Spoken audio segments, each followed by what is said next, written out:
अली अली अली अरे यार फकीर बोले ये सब आशिक अल्लाह है हाँ से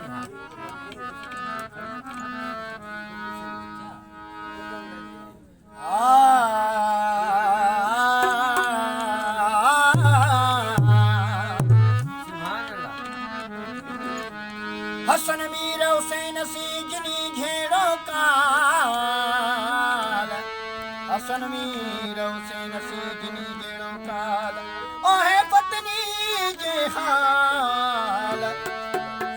के जमाती अथई त यजीद जा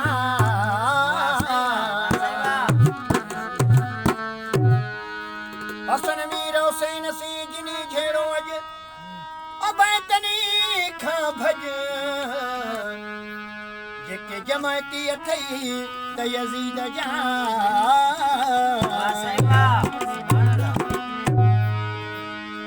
झेड़ो लाही यजीद तू अली जी तौलाद सी ओ झेड़ो लाही यजीद तू अली जी तौलाद सी असान पसंदीद या हुंदी मीर हुसैन सी सुभान अल्लाह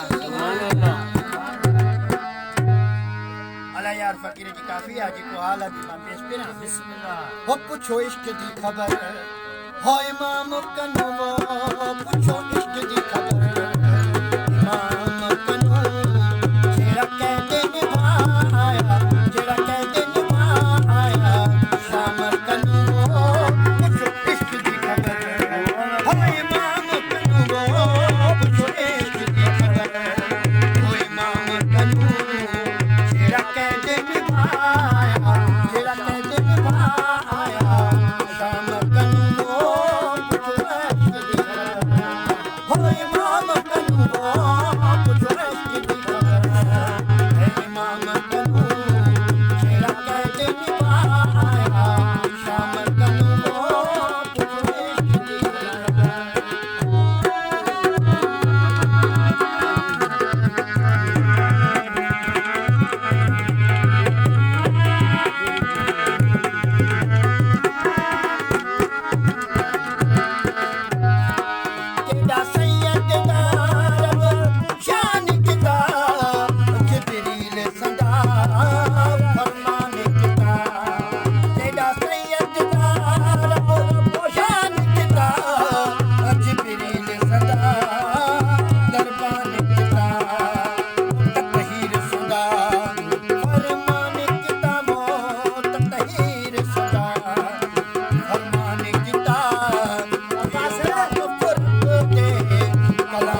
कट काफ कशाले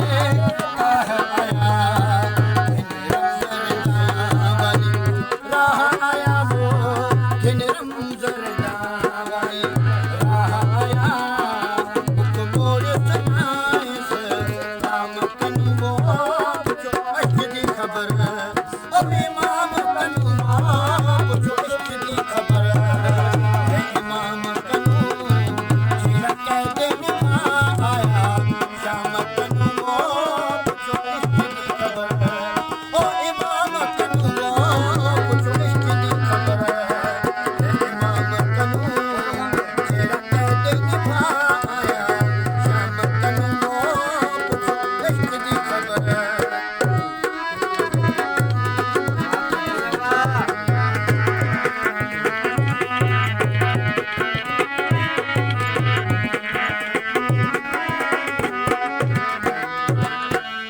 अल्लाह यार अब दे इंसाफ किता सब जो उम्मत दा माफ किता अल्लाह